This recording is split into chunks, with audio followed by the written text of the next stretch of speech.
pessoal, sejam bem-vindos a mais um Podcerne. Nós, as hosts, Mariana, Tawane e Duda. Tudo bem, meninas? Oi, Mari, tudo bem? Hoje a gente vai falar de um assunto super especial e que realmente a gente tem... não vou falar curiosidade, mas que eu tenho pouco conhecimento e a gente vai conseguir hoje saber a fundo com um super especialista, que é o Dr. Mauro Gemelli. Vou te apresentar, Dr. Mauro, e depois a gente dá as boas-vindas. Fisioterapeuta, osteopata pediátrico na OsteoBaby, em Curitiba, Paraná.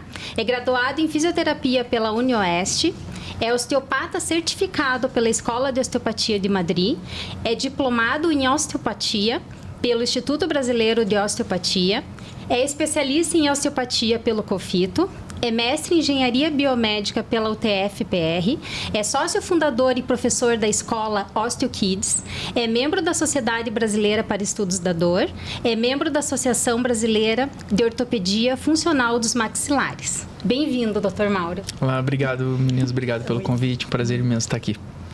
Dr. Mauro, eu vou começar perguntando para a gente começar a descontrair da tua trajetória na fisioterapia, na osteopatia e como que você focou em crianças. Bom, já contei tantas vezes essa história, tomara que eu conte a melhor versão. Eu fui estudar fisioterapia porque, de todas as profissões que estudei, achei que era que combinava com aquilo que eu queria. No segundo ano de faculdade, eu tive aula com um professor que era osteopata. Então, foi muito legal porque ali eu já tinha decidido que eu ia estudar osteopatia. Mas a pediatria não foi assim, eu nunca...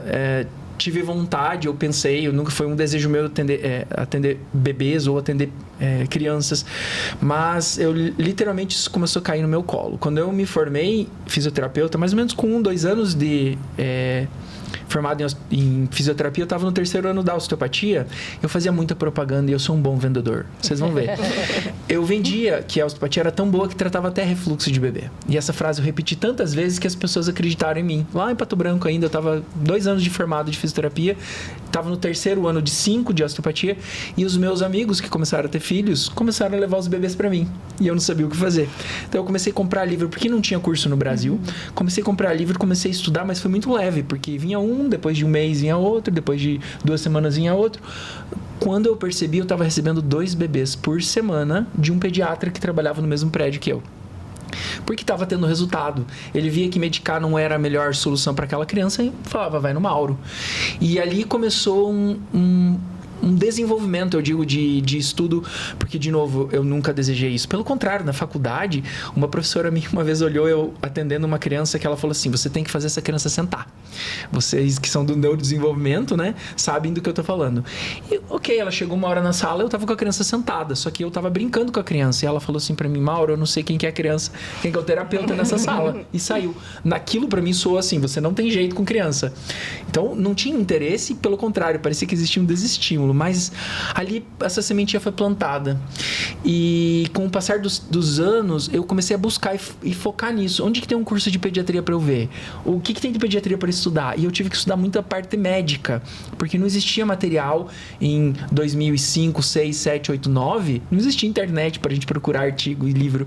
Então eu fui focar onde existia, fui fuçando e comecei a encontrar um curso aqui, um curso ali, todos fora do país. Caríssimo para ir naquela época. Como todo mundo que começa a trabalhar, não tinha dinheiro para nada, mas comecei aí, sabe, fazendo um curso ou outro de pediatria. Quando eu fui fazer um curso no Brasil, de um professor que veio de fora, as pessoas começaram a me perguntar muito assim, mas como é que você sabe isso? Porque eu falava, ele vai falar só isso de refluxo, tem tanta coisa para falar. Ele disse, mas como é que você sabe disso? Eu falei, eu já estudei pediatria, eu já tinha montado meu jeito de trabalhar. E quando eu me dei conta disso, as pessoas estavam me pedindo para dar curso. Eu comecei a dar curso de pediatria naquela época. E depois desse curso de pediatria, encontrei a Adriana, que é minha sócia da OsteoKids hoje, e a coisa só desenvolveu para isso, né? Hoje a demanda é para eu ensinar o que eu aprendi. Depois disso, foram mais de 25 cursos internacionais exclusivos de pediatria, fora os outros que não são exclusivos, e não paro, né? Todo ano eu acabo estudando um pouco mais, porque pediatria é um universo que a gente ainda não sabe, a especialidade de osteopatia dentro da pediatria a gente ainda está descobrindo, né? Não é que a gente não sabe, a gente sabe pouco e está desenvolvendo o tempo todo. Então, Hoje estou eu aqui, falando de osteopatia pediátrica, desbravando diagnósticos que ninguém falava. A assimetria chegou para mim em 2011. O assunto que vai ser a assimetria craniana, desde 2011 eu trabalho com assimetrias, mas ela virou moda em 2018, 2019, quando eu e a Adriana começamos a ensinar assimetria nos cursos de osteopatia pediátrica. E com ênfase assim, em diagnóstico e tratamento, porque antes ensinava assim, olha como é que vê aqui a assimetria, mas não davam ferramentas para os profissionais. E, enfim, aí hoje eu estou aqui muito feliz de poder contribuir e cruzar informações com outras especialidades, porque as pessoas têm bastante preconceito com a assimetria craniana ainda, né? Sim. Exclusivamente desde 2014 atendendo só a pediatria, mais porque a demanda me pediu do que eu tinha decidido. Mas hoje um apaixonado, né? Não me vejo mais atendendo adulto. Não tem como fugir. Não consigo mais. Bom, eu vou para a primeira pergunta, então. Que nem a gente estava falando antes de começar a gravar, eu sou a única não físio da mesa. E eu descobri o que era osteopatia esse ano. Né? Eu não sabia o que era osteopatia. Como? Não. Como ele descobriu, como eu não sabia. Como você descobriu? Bom, foi acompanhando um dos seus bebês, né? Ele falou, porque ele foi no osteopata. Eu fiquei, O que é osteopata? Claro que sim. Né? E exatamente isso que eu vou te perguntar. A Mari apresentou seu currículo, né? A osteopatia é uma especialidade reconhecida pelo COFITO, mas o que é osteopatia? O que é um osteopata? Vamos lá. A osteopatia, ela foi criada... Esse termo foi descrito em 1874. Então, tem muito tempo que ele foi descrito como uma terapia, na verdade, um método de diagnóstico e tratamento de disfunções musculoesqueléticas do corpo humano.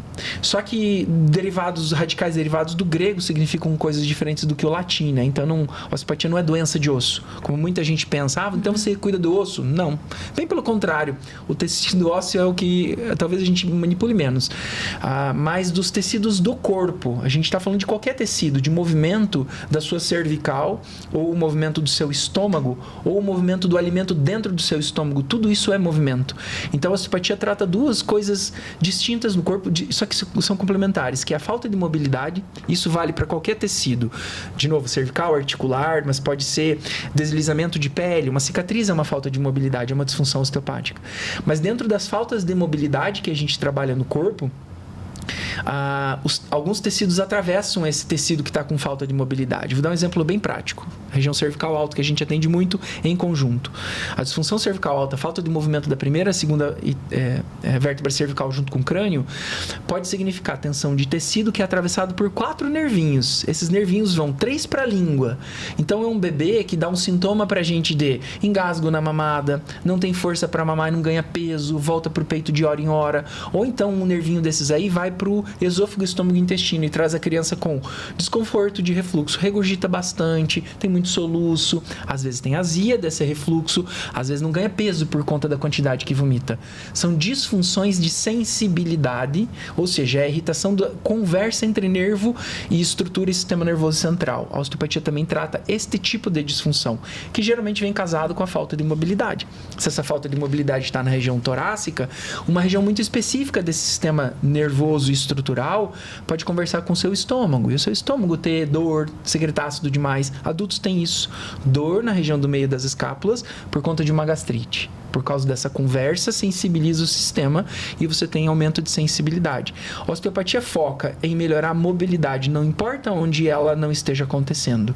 Só que a gente estuda muito, por exemplo, a cervical alta. Então, aquilo que a gente trata na cervical alta, poucos profissionais conseguem manejar da mesma forma. E, ao mesmo tempo, ela impacta, ela conversa com todas as especialidades dessa mesa, eu tenho certeza. E se a gente for conversar a fundo, eu consigo achar uma maneira de explicar. Na psicologia, tem uma francesa, chama Lasnik, ela estuda psicanálise do bebê e ela relacionou a quantidade de crianças que têm refluxo gastroesofágico e apresentam diagnósticos de neurodivergências, hiperatividade e às vezes até mesmo aumento dessa complicação do diagnóstico mais grave do TEA, por exemplo, quando a criança sofre dor no período da primeira infância. Então, eu estou falando de crianças que só não mexem o pescoço ou de crianças que choram o dia inteiro, não dormem bem, vomitam o dia inteiro, não ganham peso, tem cólica, gemem o dia inteiro, e ela tem uma disfunção de movimento na cervical. E a osteopatia parece uma coisa muito simples, e é simples. E o resultado disso pode impactar a vida de todos os profissionais no final né? Como resultado ali. Isso, e a simetria é um resultado, por exemplo. Uma coisa que é interessante saber talvez um pouco mais é que você falou que você tinha terminado o físico quando você começou a fazer formação de osteopatia, né? Como que é a formação em osteopatia?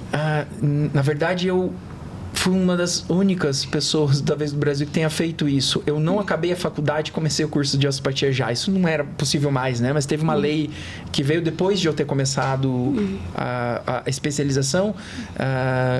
Eu não tinha nem acabado a faculdade. Mas, basicamente, são 4 anos de fisioterapia ou 5 anos de fisioterapia. Daí você está apto para entrar num curso de osteopatia no Brasil, na maioria das escolas. São 5 anos de formação, 1.000 horas teóricas específicas de osteopatia de adulto, mais 500 horas de estágio, onde você vai praticar com supervisão de professores. É uma especialidade muito bonita, porque é uma construção linda de uma filosofia de pensar do corpo, né? A pediatria vem depois. A gente é obrigado, a gente faz um curso de introdução durante a formação final, mas a formação mesmo, se dedicar e aprender a osteopatia pediátrica, vem depois em cursos avançados, que a gente fala de aperfeiçoamento. Eu criei nessa demanda justamente o curso da OsteoKids, é isso, né? Uma formação só para osteopata que quer trabalhar com pediatria. A gente montou uma série de cursos com uma escadinha de conhecimento para pediatria, onde a gente tenta abordar todas as possibilidades de um bebê, de uma criança que precisa de osteopatia e pode ser atendido por um osteopata. Mas é uma formação complementar depois, né? E exclusiva para quem já fez osteopatia. Não dá para fazer qualquer outra formação como outros países aceitam, educador físico, enfim. Não sei se respondi. Respondeu, eu também estava com essa curiosidade. Mauro, e dentro da sua atuação na osteopatia pediátrica, quais são as condições mais comuns que você atende, que chega para você? As queixas que os pais mais trazem, é muito sazonal isso, né? Mas no passado recente, refluxo era a principal queixa, porque como eu fiz o mestrado nessa área, muita gente me conheceu pelo tratamento do refluxo com osteopatia. Eu fiz o mestrado, foi um resultado muito interessante que a gente teve lá e acho que chamou a atenção das pessoas. Mas, ultimamente, tem sido muito assimetria de crânio e desconfortos intestinais. Desde disquesia, gemência da criança, cólicas verdadeiras, APLV e tudo relacionado à amamentação. Hoje é difícil de pontuar que mais tem, mas os desconfortos intestinais e problemas com a amamentação e assimetrias talvez estão sendo os mais frequentes recentemente. Mas é como eu falei para vocês, uma criança que tem um quadro de assimetria, geralmente tem um torcicolo. Os que têm torcicolo, geralmente têm essa possibilidade de interação com o sistema visceral através dos nervinhos. Aí vem com um bebê que não dorme bem também, à noite. Então, às vezes os pais vêm com a queixa de que o bebê não dorme bem, eu vou procurar, tem tudo isso que eu te falei. Só que para eles o que importa é que o bebê não dorme. Outra família vem com assimetria de crânio como queixa, mas a gente vai ver o torcicolo é o quadro mais importante que existe nesse corpo. É muito difícil, precisa de equipe multiprofissional para tratar, né?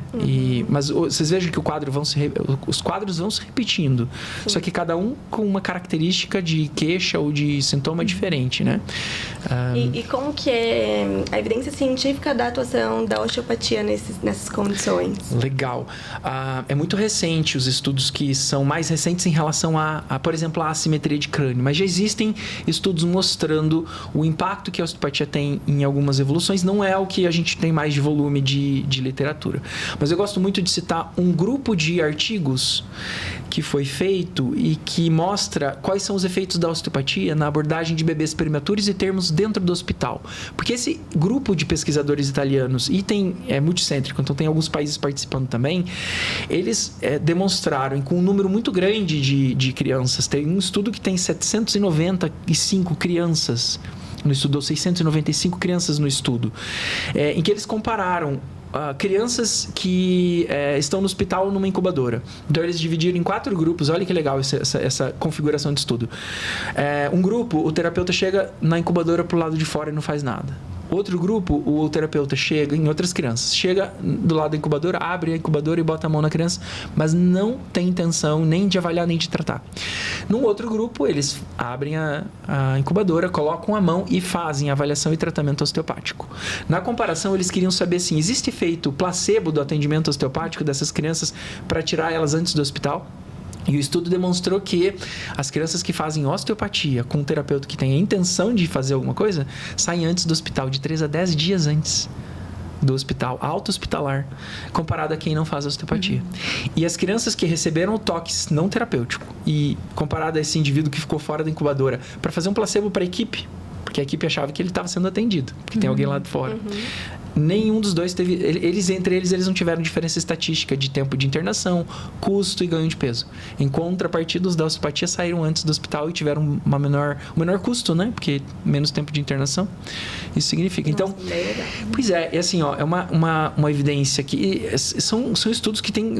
Existem limites, óbvio, mas já mostram pra gente assim, que a osteopatia, ela se propõe a tratar essa conversa de alterações mecânicas e desautonomias, impacto sobre o sistema autonômico, visceral, de crescimento, desintoxicação de um corpo e inflamatório e sistema imunológico.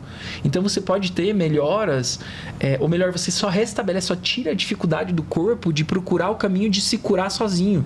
É isso que a osteopatia faz. Na essência, é uma lei da osteopatia, lei da autocura.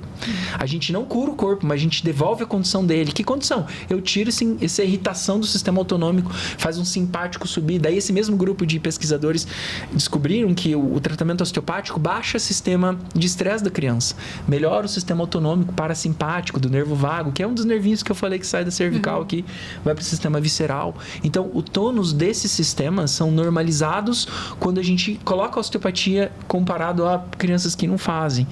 Então, são evidências que contam para mim que o bebê que vai no Mauro, que passa a dormir, melhorou o sistema autonômico. E não existe essa resposta escrita em algum lugar. O meu mestrado mostrou isso. Crianças com atendimento osteopático reduzem os sintomas, os sinais e sintomas do refluxo, né?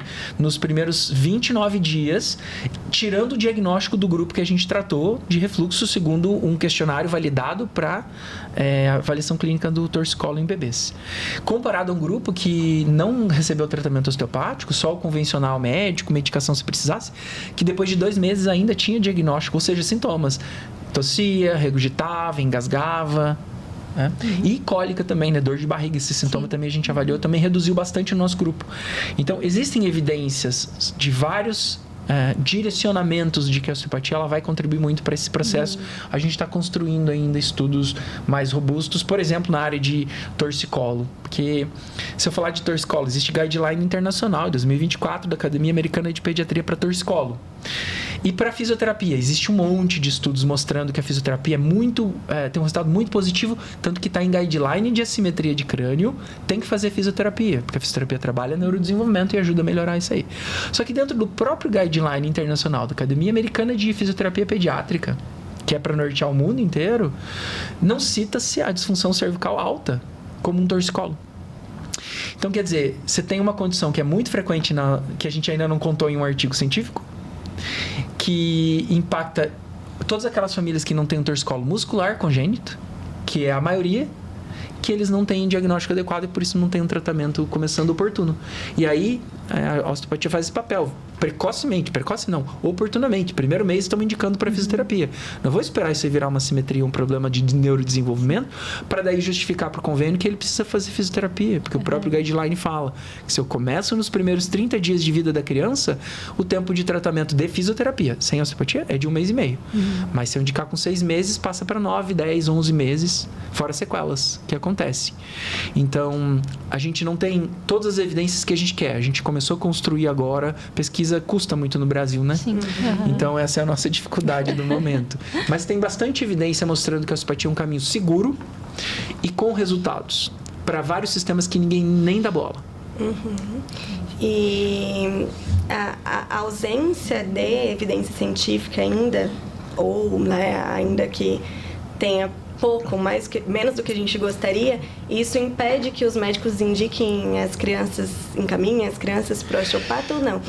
Tô falando porque eu vou agora fazer uma propaganda pro Mauro. Ele foi osteopata da Maria Alice pelo refluxo e a médica encaminhou. E ainda quando eu, fisioterapeuta, falei, será que...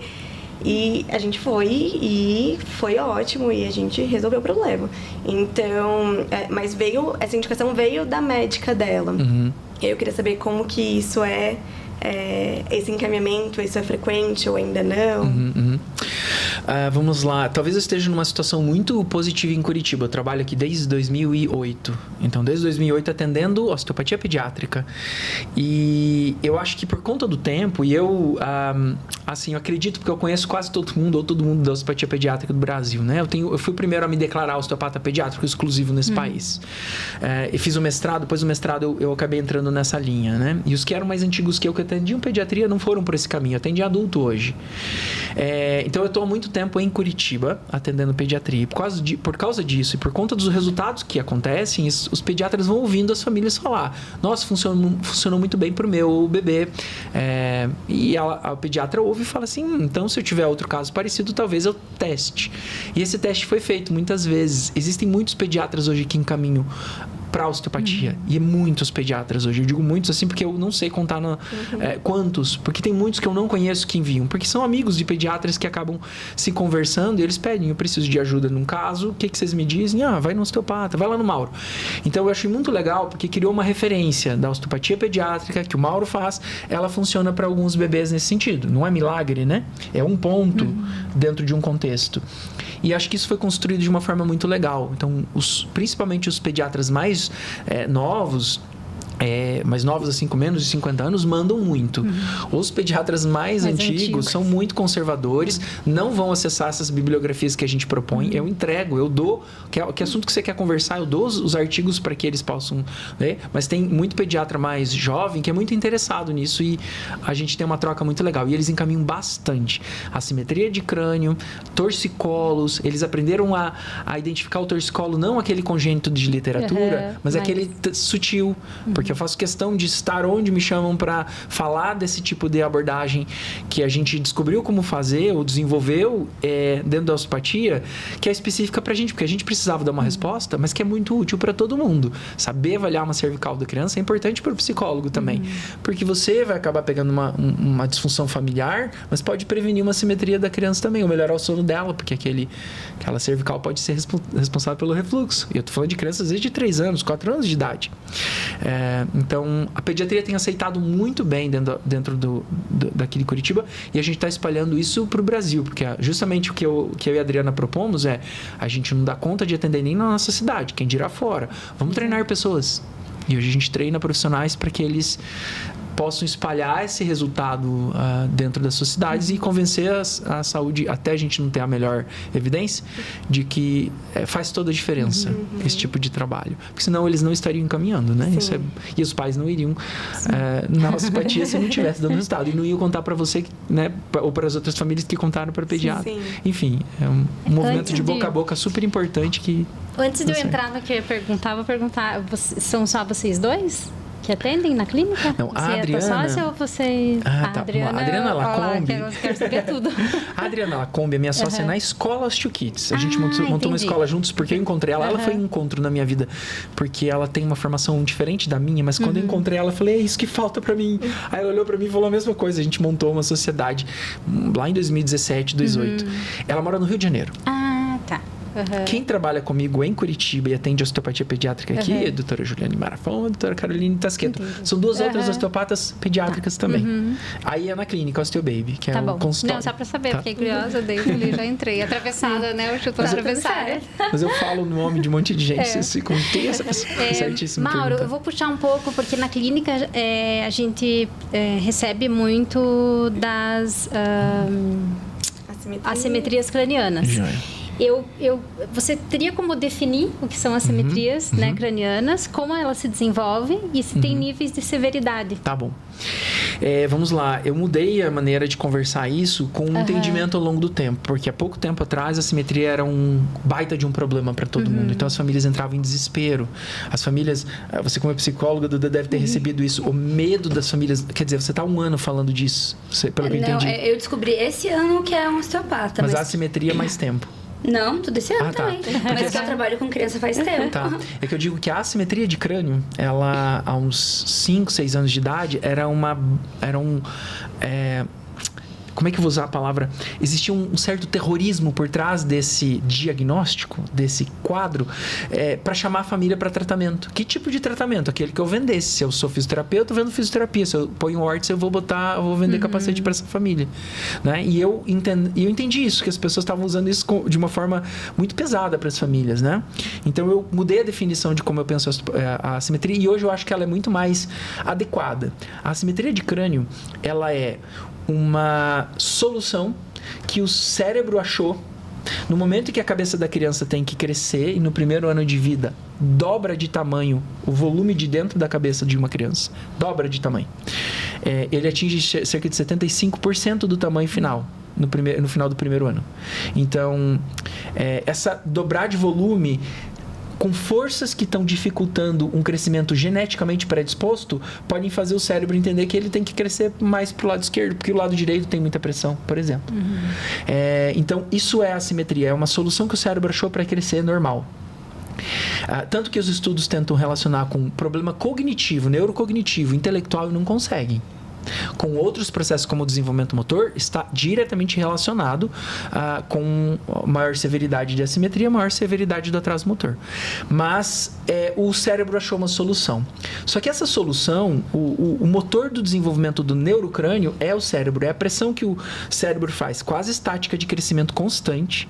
Semanas mais rápido, semanas são mais lentas, que faz pressão no líquido que empurra o osso. O osso afasta um do outro, as plaquinhas são soltas, que gera tensão na sutura. A sutura esticadinha faz o osso depositar mais cálcio e crescer a plaquinha óssea no sentido radial, né? 360 graus. A não ser que exista uma pressão numa sutura, falta de mobilidade numa sutura, porque a cabeça fica sempre deitada em cima do mesmo ladinho direito, por exemplo, ou atrás, né? Ou quando a sutura está fechada. Isso seria uma patologia. Para que vocês entendam, o efeito não é o mesmo. Uma sutura que fechou precocemente é uma patologia, é médica, tratamento é com neurocirurgião. Estamos falando de bebês normais, tá? Que por causa de um torcicolo rodou a cabeça para a direita e o cérebro teve que crescer. A osteopatia estudou como é que essa mecânica do crescimento dos ossinhos acontece. Então eu consigo deduzir como é que vai estar o septo nasal de vocês se eu conseguir identificar um tipo de assimetria que vocês têm de um lado direito e esquerdo, por exemplo. Eu vou saber o lado que vocês dormem até hoje, eu vou saber o lado que vocês estavam na barriga da mãe de vocês, provavelmente. Porque é uma mecânica de pecinhas, sabe? De uma engrenagem que eu consigo deduzir. E que chega na face, por exemplo. Então, a simetria de neurocrânio é uma solução do cérebro e é só estético, Mauro? Não, não é. Porque essa simetria, ela vai caminhando dentro do crânio da criança, ou tem que ser do bebê, porque é lá onde tem desenvolvimento, né? Se no primeiro ano dobra de tamanho, é ali que a maior parte da simetria vai se desenvolver. Depois, 25% da cabeça cresce até os 7 anos de idade. Entenderam que dobra no primeiro ano e cresce mais 25% depois de 6 anos. É uma diferença muito gritante. E essa simetria ela vai caminhando pelo crescimento do cérebro até onde? Até onde o cérebro parar de crescer. E isso chega aonde? Na face. Então agora a gente começa a gerar uma condição em que a simetria é uma solução do cérebro, mas começa a impactar sistemas e que pode ser um fator de risco. Não estou falando de sentença. Pode ser um fator de risco para outros problemas. De que tipo, Mauro? Alteração da oclusão, você tem que usar aparelho dentário. Alterar a função da língua e você ter uma dificuldade de tocar o palato, desenvolvimento da parte respiratória, uma respiração bucal e você tem um problema crônico pro resto da vida respiratório. Por exemplo, você pode ter desvio de septo, que associado a uma rinite na fase da infância, pode fazer com que a drenagem de um lado do seu nariz não seja ideal, acumule líquido dentro de um septo nasal e sinusites de repetição, faz hipertrofia de amígdala, cirurgias. Não vai dormir bem, porque quem não respira bem não dorme bem. Não dorme bem, não respira bem, não vai jogar bem, não vai praticar esporte, não vai gostar disso. Talvez o rendimento de aprendizagem possa ser impactado por isso. Isso é assimetria. Então, veja, o não enxergar e não ter estudos, e não vão existir estudos mais de follow-up agora, porque é antiético deixar uma simetria dessa com o potencial numa criança, né? E esse é um problema da pesquisa hoje, né? A gente não vai conseguir achar essa resposta. Então, a simetria é tudo isso junto. É uma associação com limitações de mobilidade, às vezes cervicais, que dão lateralidade para a criança, que fazem, por exemplo, você pegar uma xícara dessa aqui com a mão direita e você tomar tranquilamente. Mas por conta do microfone eu vou pegar com a esquerda, eu sou estabanado com a mão esquerda, derrubo isso aqui no chão e faço sujeira. Quebra essa xícara. Por quê?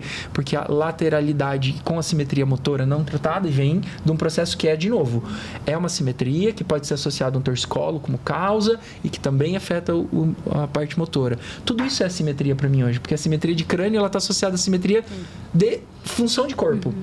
De língua, aí a mamada faz você perder a amamentação às vezes por conta dessa dificuldade de motricidade.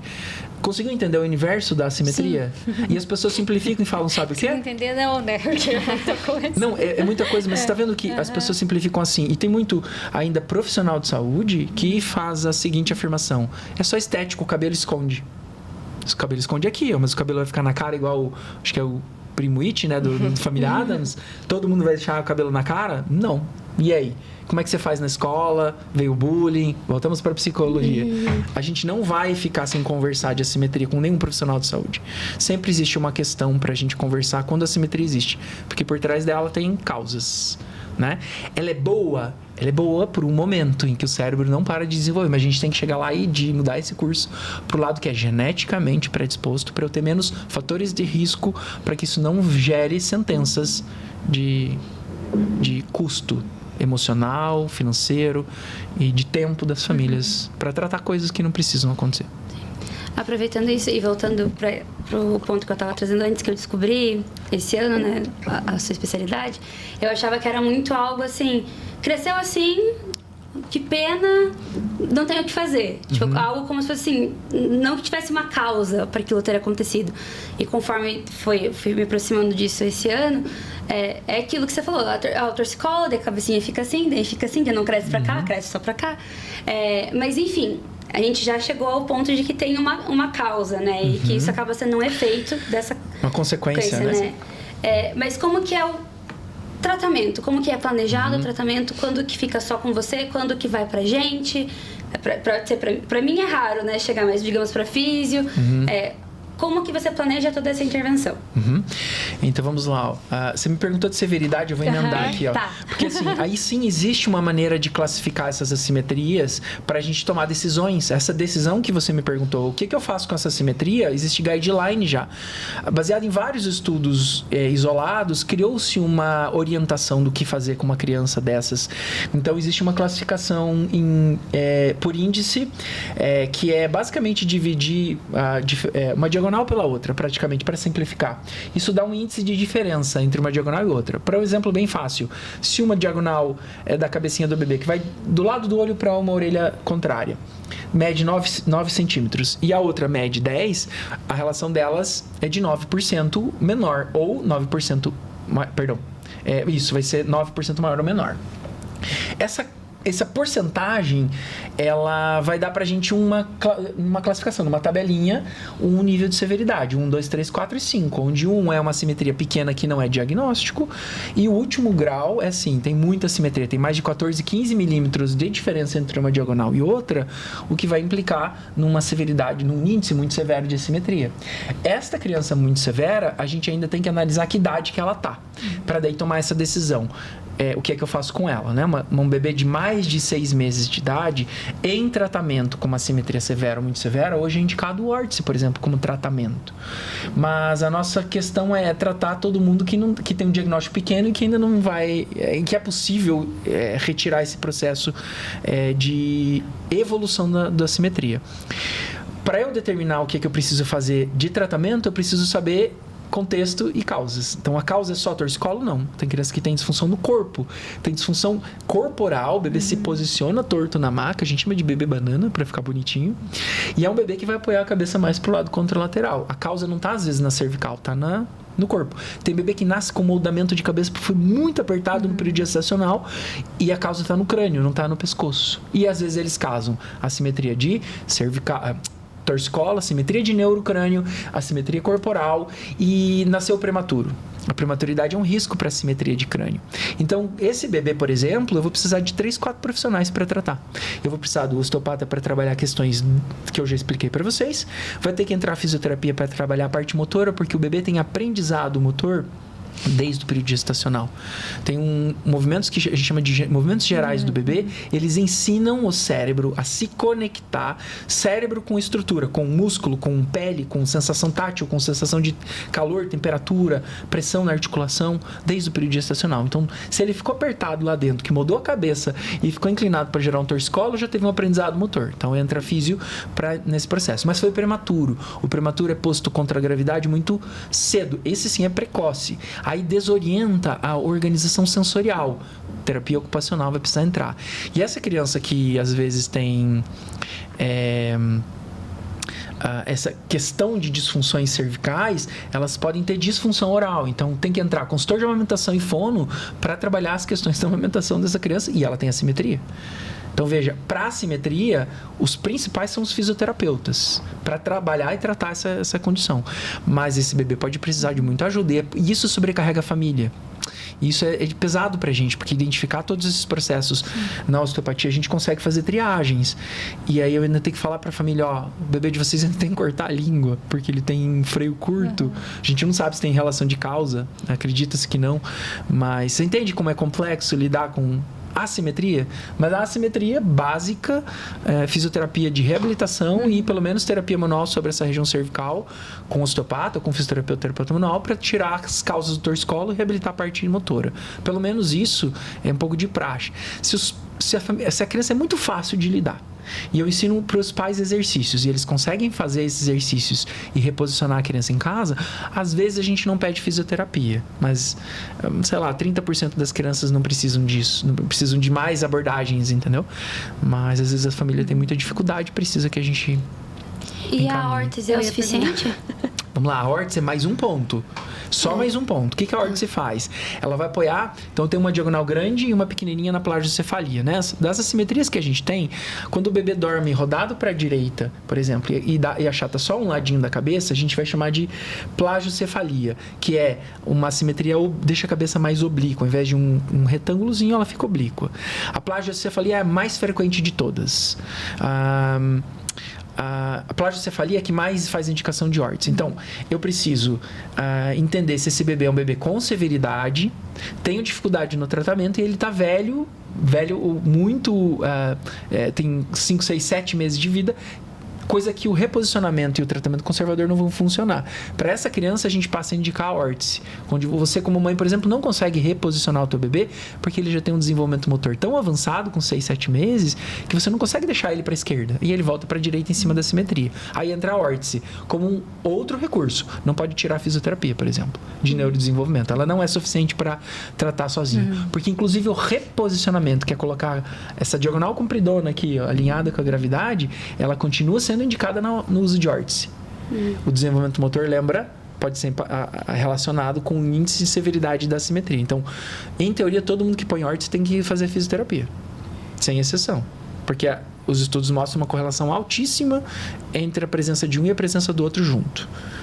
Eu não sei se essa pergunta tá no roteiro, mas eu vou fazer mais uma pergunta. Se eu comer a pergunta de alguém, vocês me desculpam. Você falou que a partir dos 7 meses começa a ficar mais difícil de contornar. A partir de que idade é tipo assim... Impossível. Muito Impossível, difícil. não tem... Muito Vamos difícil. lá. Não é que não tenha mais o que fazer, mas é tipo... É só uma desesperançoso, digamos assim. É uma pergunta difícil, mas ela tem possibilidades de resposta. É muito difícil de falar de tudo assim numa conversa só, porque no final eu sei que eu vou lembrar de um monte de coisa para falar para vocês que eu não falei. Por exemplo, eu não tinha falado dos outros tipos de assimetria, né? O bebê pode ter uma assimetria só de cabeça mais curta aqui, né? E cabeça larguinha, que é a braquicefalia, que também é bastante comum. É um outro tipo de assimetria. Mas a órtese, ela é suficiente. Sozinha não, mas associada, ela é a melhor resposta para algumas crianças. 6, 7 meses é porque a criança passa a virar de barriga para baixo e não adianta mais querer reposicionar. Essa é a dificuldade da idade. O desenvolvimento motor também joga contra a gente às vezes, quando ele é muito bom. Então, quando ele é assimétrico, ele é ruim. Mas se ele é muito bom e às vezes a fisioterapia traz a criança para um desenvolvimento bom, ele atrapalha um pouquinho o reposicionamento. Mas é uma condição sine qua non. Tem que fazer fisioterapia.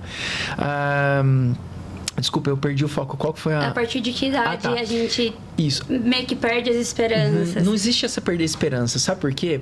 Porque depende de um outro fator, perímetro cefálico da criança. Se a criança tem uma cabeça com 7 meses, mas compatível com 5, 4 meses, ainda vai crescer muito. Então ainda tem muita evolução de crescimento para fazer. O tratamento conservador pode ser uma opção ainda, reposicionar, se você consegue reposicionar a criança em casa. Entendeu? Então, e órtese? Órtese eu posso colocar numa criança de 2, 3 anos de idade. Qual que é a característica da órtese? Ela vai apoiar aquela diagonal grande e como está apoiado na cabeça do bebê, o tempo todo que ele for apoiar a cabeça, só existe um apoio. Mesmo que ele rode a cabeça, só existe um apoio. Esse lado que não tem apoio. Se eu colocar numa criança de 4 meses de idade, 5 meses de idade uma órtese, porque é muito severa a simetria, ele vai ficar 3 meses, 2, 4 com a órtese. Se você colocar numa criança de 3 anos de idade, a criança pode usar órtese? Pode. Quanto tempo ela vai ficar com a órtese? 3 anos, 4 anos. Até a cabeça da criança parar de crescer. Então vai evoluir isso que ela vai dar o dia inteiro com um capacete. Mas, por exemplo, um pré-adolescente já não teria mais que usar. Já não. Não, porque eu dependo do cérebro desenvolver e o cérebro para em torno do 6º, 7º ano de idade, ele atinge o tamanho máximo. Depois disso é até os 30 anos estável e depois diminui de novo. Então nesse intervalo não tem o que fazer no neurocrânio. Mas lembra que eu falei que a simetria ela é dinâmica, ela vem para face? Então a simetria ela pode dar simetrias de boca, maxilar, temporal, que é a ortopedia funcional dos maxilares, que é uma especialidade da odontopediatria. A partir de 1, 2 anos de idade já consegue orientar os pais do tipo de mastigação que a criança vai fazer, e a mastigação e o viscerocrânio que vai desenvolver até os 24 anos de idade pode ser adaptado para um melhor desenvolvimento ósseo e depois funcional dos dentes, que é muito, mas muito, muito, muito mais inteligente do que pensar em amarrar dente depois. A ortodontia, ela mexe no dente, ela não está preocupada com o osso. Ela molda o osso e o que acontece? Você vai lá e põe um bracket, amarra o dente depois do tratamento, porque senão ele volta para a simetria de antes. Quer dizer, não foi sucesso, foi contrário, insucesso. Quem que tem sucesso? Quem prepara o osso para posicionar o dente de uma forma adequada. E quem que faz isso? Ortopedia funcional dos maxilares. É o nome da especialidade que é muito pouco conhecida pelo potencial e pela beleza que é o princípio do trabalho que eles fazem. Para vocês entenderem, é aquele aparelho móvel.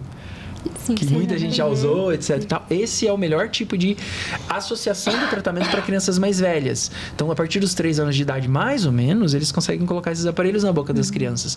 Então, é possível continuar o tratamento da assimetria mesmo depois de uma idade.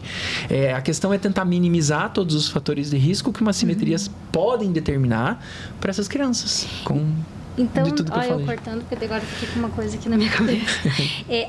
Não sei se é má formação. Então, o bulbo maxilar, ela altera, ela causa simetria craniana má também? formação, que você está falando de alguma coisa especificamente? O que a gente vê, às vezes, do palato, né? Tá. Eu esqueci o nome agora, quando Palato a criança... mais ogival, fenda palatina. Fenda palatina. Tá. Isso. Então, isso de fato é uma má formação. É embriológico esse processo. Né? Lá nas primeiras 9 semanas de idade gestacional, não fechou o palato.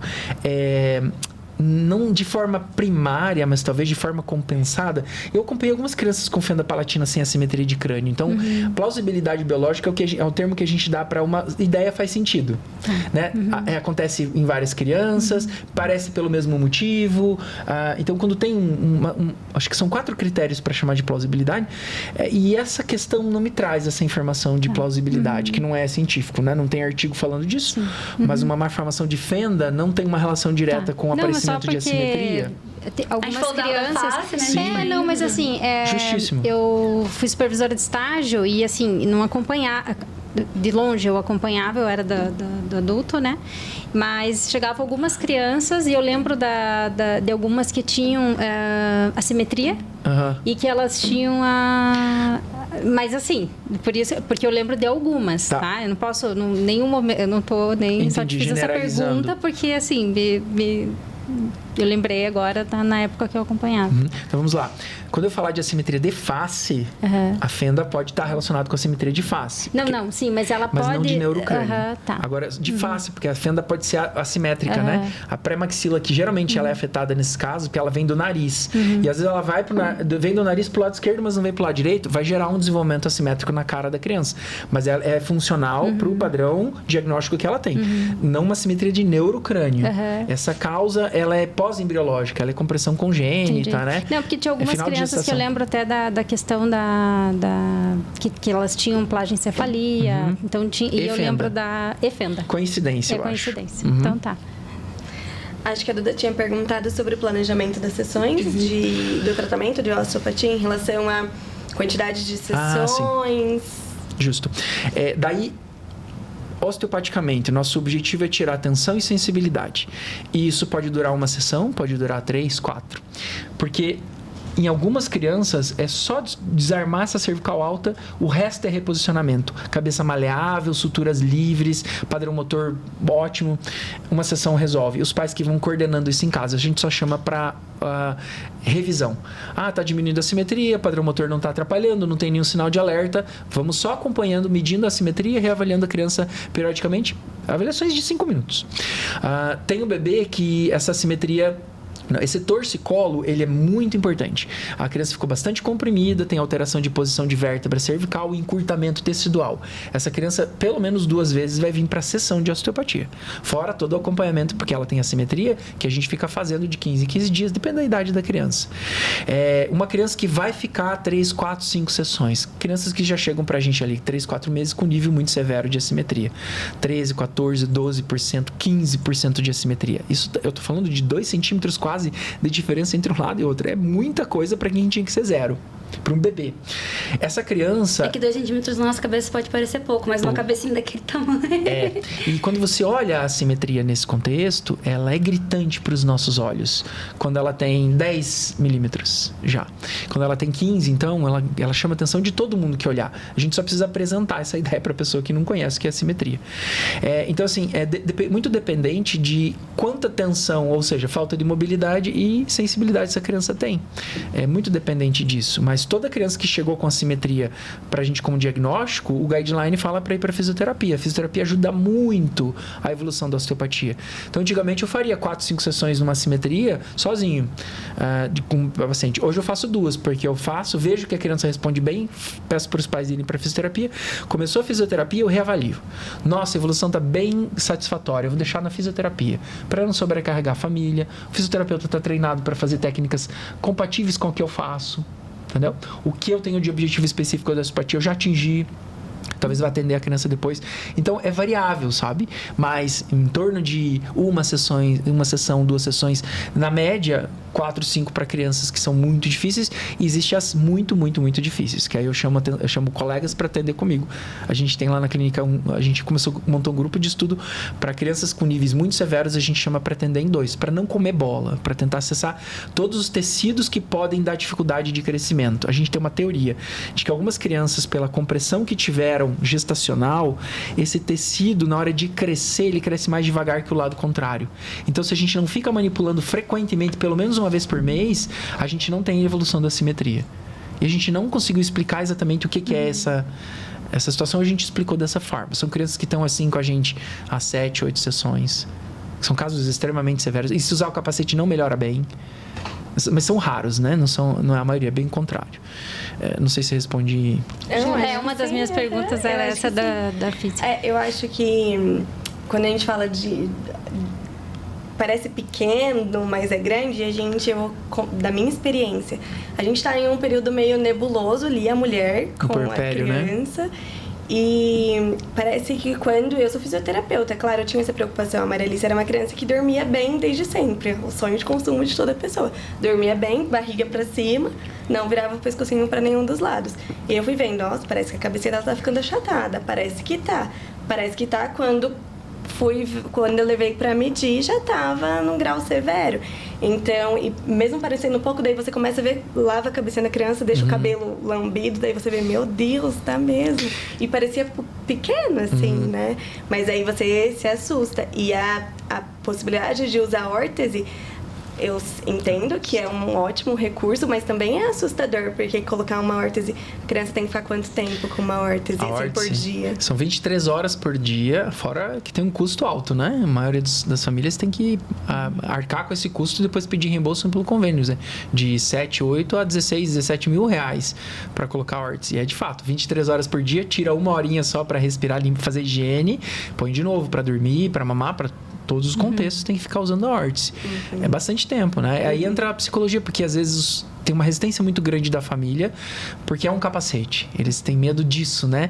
Do que vai ser um capacete para criança, vai ser agressivo, nossa, vai ficar na cabeça da minha criança, vai ficar por pouco tempo e não vai machucar a criança. É mais assustador pra gente. Exato. Do que pra criança. Ele é feito justamente para ser a melhor estratégia, já que todas as outras não estão funcionando. É para isso que o capacete serve. E ele é muito eficiente para fazer isso.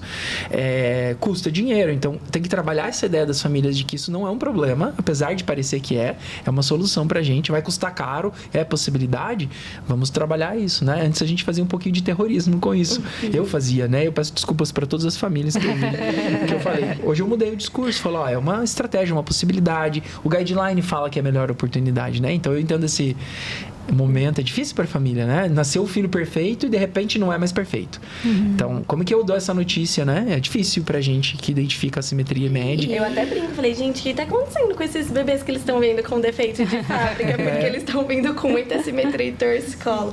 E é de fato assustador, mas também a gente vê na prática que são caminhos que o tratamento tem sucesso, né? Tem sucesso, exato. E eu acho que uma coisa que faz muito sentido quando eu comecei a conhecer os seus bebês lá com a gente, que o comportamento dele tá difícil, tá ficando difícil. E agora, conversando com você, eu penso, cara, essa é uma criança que tá lá encurtada, de certa forma. Tá dormindo mal, tá com refluxo.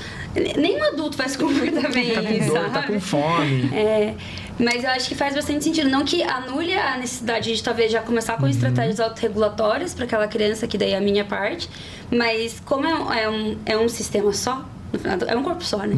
Tem que de fato pensar nesse sentido, assim. Global, né? Sim, porque holístico. É isso. Aquilo que você vai começar a sofrer bullying, mas também não brincava direito, não consegue brincar com alguns brinquedos por conta dessa questão de mobilidade. Dificuldade. E vai dominou, na verdade, A gente tende né? a separar muitas coisas, né? Quando a gente fala até de condições, a gente separa, assim, os sintomas motores, os sintomas emocionais, os sintomas cognitivos. E é bem isso. Eu fico, mas é um ano, já vai pra psicóloga? Eu fico, vai.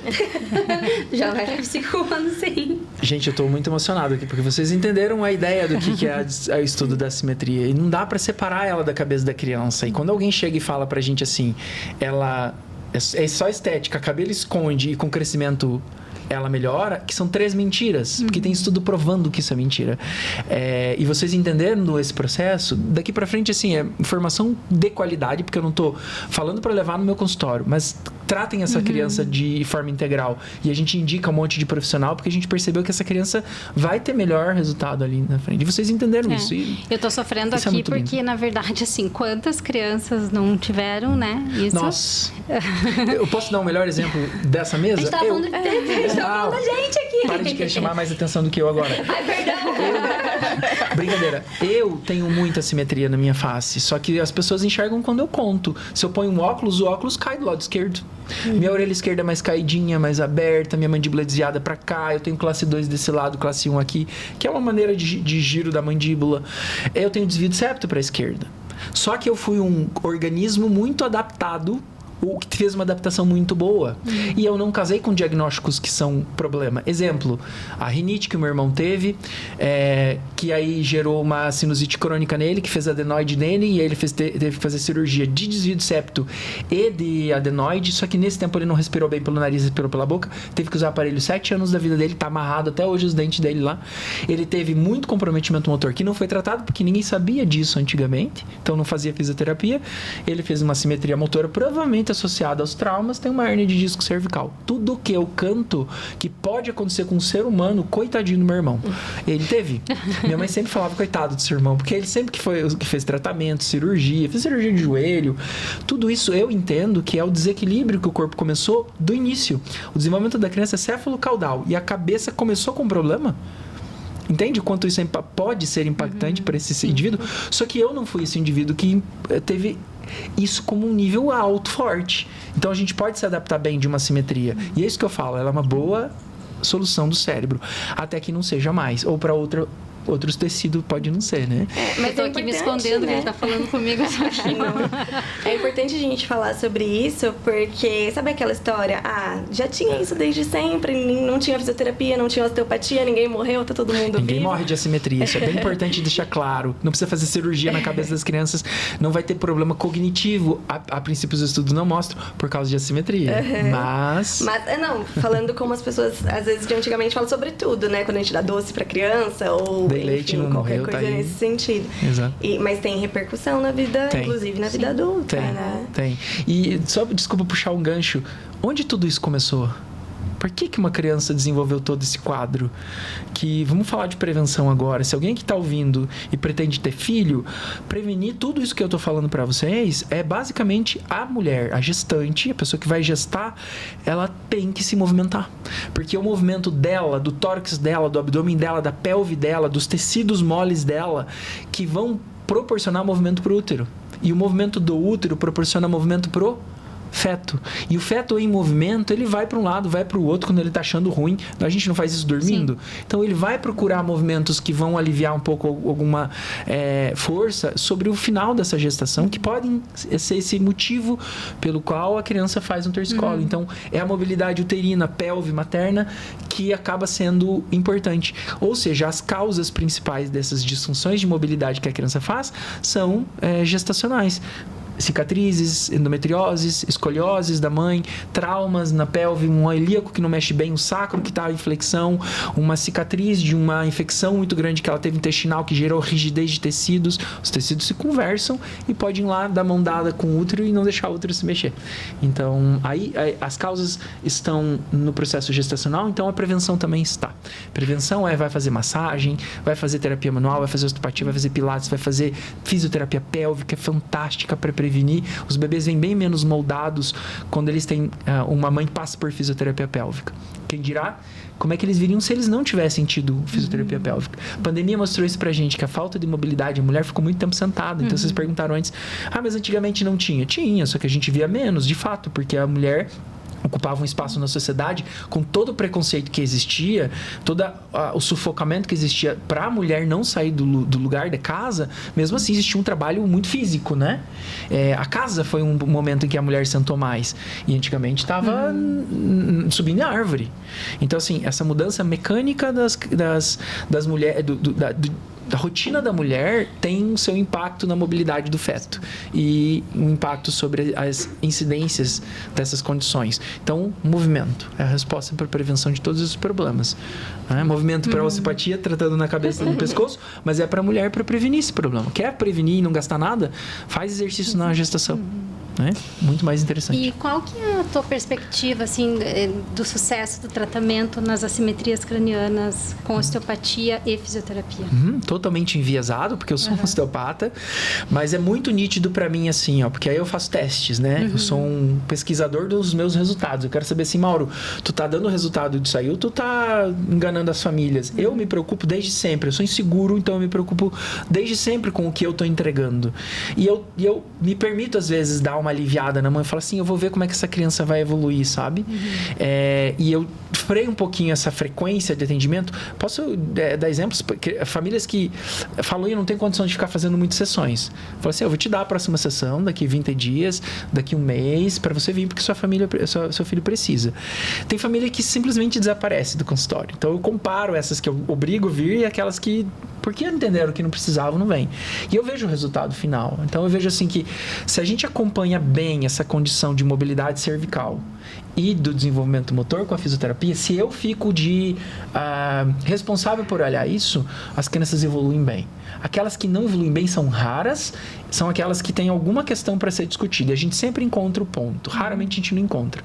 Ou ainda tem uma tensão muito forte, precisa de mais profissionais, vamos ter que aumentar a intervenção.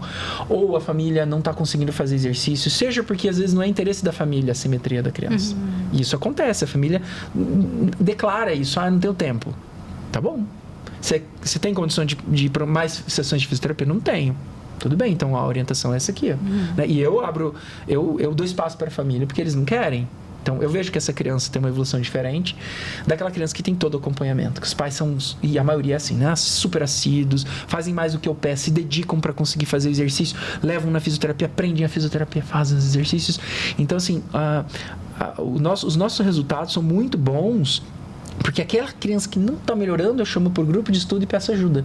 Eu não fico mais esperando a criança não melhorar, entendeu? Entendi. Eu chamo meu amigo, coleguinha osteopata e falo, vem cá, avalia essa criança comigo aqui, porque tem alguma coisa que eu não tô achando. E a criança continua sem evoluir, capacete.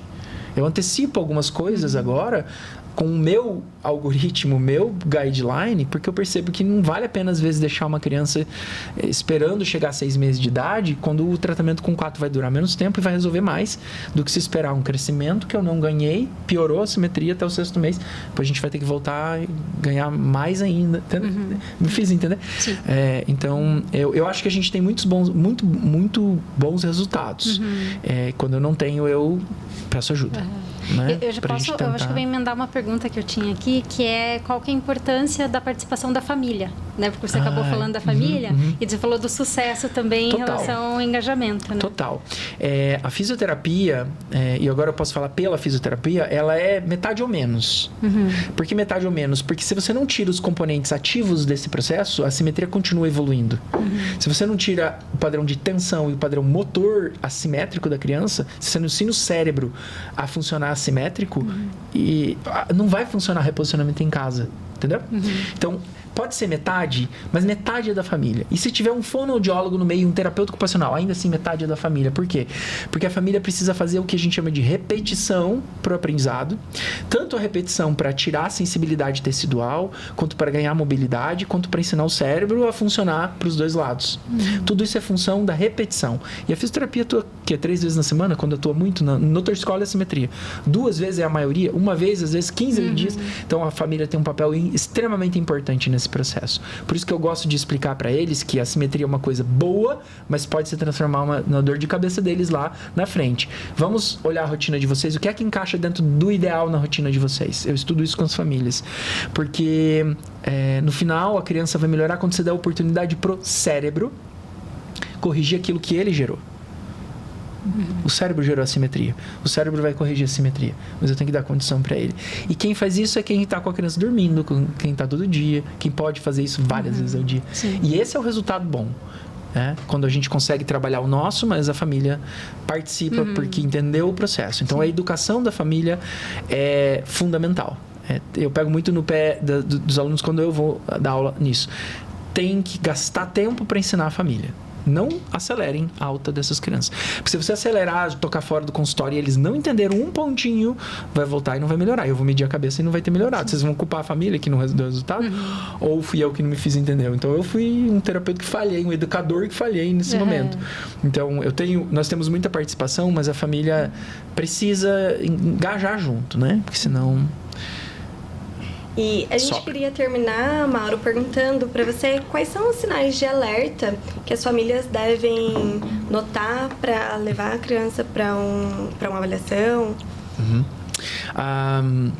Já vou me propor, se tiver a possibilidade de colocar um arquivo simples para triagem para os pais em casa. Depois eu posso mandar para vocês para colocarem um link junto com o vídeo, que eu acho que vai ser bem interessante para...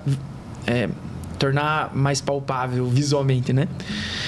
Para os pais o que é a simetria. Mas os sinais clássicos, não que a criança tem uma simetria, mas tem o risco de fazer simetria e pode ter simetria, são os sinais da simetria que é causado pelo torcicolo. Então, exemplo, é uma criança que na hora de ficar deitado, roda sempre a cabeça para um dos lados. É clássico isso. E aí você tenta colocar para o lado contrário e a criança volta para o lado de lá. Estimulou, a criança até olha para a esquerda, mas volta para a direita, muito frequente. A criança que mama num peito melhor do que mama em outro. Ou machuca muito um peito, não machuca o outro. Ou um peito da mãe que tem mais volume de leite num lado do que no outro. Ou uma criança que precisa mamar invertida para mamar bem, na clássica mama mal, segurando tipo bola de futebol americano, mama bem. Isso é um sinal de que a cervical pode impactar a rotação da cabeça do bebê e favorecer a simetria de crânio. Que mais? Para assimetria, de você olhar no banho, o melhor horário, o melhor momento é olhar o bebê de cima, né, de cima da cabeça, no banho, e olhar se as testinhas estão simétricas ou se tem uma testinha que parece que está mais para frente do que a outra. Da mesma forma, olhar aqui atrás, é um pouquinho mais difícil porque a tua mão está segurando a cabeça do bebê, mas se parece que tem um lado mais achatadinho do que o outro, ou se o bebê tem proeminências na lateral da cabeça e que de um lado é maior do que do outro. São sinais de que uma assimetria pode estar se desenvolvendo, e é interessante conversar com o pediatra. Se o pediatra fizer diagnóstico de assimetrias com a régua, né? Tem que ser numérico. Não é pelo olhômetro, não funciona. Já foi feito esse estudo com escalas padronizadas de assimetria só pelo olho. Eu acho que é X, eu acho que é Y. Compararam família, o fisioterapeuta e o médico. O pediatra foi o que sempre classificava a simetria sempre 2 níveis a menos do que era o número real. O fisioterapeuta era 1 nível a menos do que era o real. E a família se aproximava muito mais do diagnóstico do que os outros, usando a mesma escala, sem treinamento nenhum para olhar a cabeça da criança. Entenderam? Então, assim, o olhômetro não funciona. Interexaminador é fraca a correlação. Então, o ideal é medir. Mesmo medindo, tem margem de erro, mas medir a gente se aproxima mais da realidade. Então, tá na dúvida, leva para o pediatra. O pediatra tá na dúvida, pede para um profissional que sabe fazer avaliação. Lá na CERN, todo mundo sabe fazer agora, né? É muito legal essa preocupação de vocês de saber usar um instrumento. E é treinamento, né? Capacitação para daí os profissionais poderem dizer para essa família ou não é uma questão para tratar, né? E dar a orientação adequada. Legal. Dava para ir conversando mais, né? Porque, nossa... É interessante, é uma né? lição, né? E ver como cruza com outras especialidades. Sim, porque a gente acaba falando com o ser humano, né? De possibilidades, né? Então... Mas eu agradeço. Mauro, foi bem importante. A gente agradece, né, a tua participação. A gente poderia ficar por mais horas aqui conversando a respeito. Se você puder deixar os teus arrobas ou como que as pessoas te acham, né? Porque eu acho que agora um monte de gente já deve ter isso, mas quando assistem, daí todo mundo começa a identificar. Daí, se você puder deixar teus contatos, tudo, a gente agradece. Tá bom. Do consultório, @osteobaby no Instagram. Lá eu falo e trago bastante conteúdos sobre a osteopatia, então boa parte dos assuntos que a gente falou aqui eu vou estratificando um pouco mais, muito mais visual, é bem legal para as famílias terem mais contatos. Eu não tenho curso de assimetrias, mas eu gosto de fazer isso. Eu entendi que eu tenho que fazer isso, né? Montar um material para que as famílias possam fazer em casa, não só a identificação, mas começar o tratamento, porque a gente corre contra um tempo, a gente está falando disso, nas assimetrias, na cólica, no refluxo, identificar. Então, eu estou preparando materiais nesse sentido, daqui a um pouquinho tem novidade lá. @OsteoKids é para profissionais da saúde agora que queiram estudar um pouco mais sobre o assunto. Fisioterapeutas, dentistas, médicos, pediatras, osteopatas. A gente tem formação, tem cursos curtos para orientar, para deixar visual esse processo de assimetria também. Então, basicamente, nos dois vocês me acham e conseguem encontrar o objetivo de vocês lá. E a Duda termina. Acho que agora... Bom, Mauro, muito obrigada. E para quem tá escutando a gente, não esquece de seguir a gente nas redes sociais, @cern.oficial, no Insta, no Spotify e no YouTube. Muito obrigada, gente. Obrigada. Tchau, tchau. Tchau, tchau.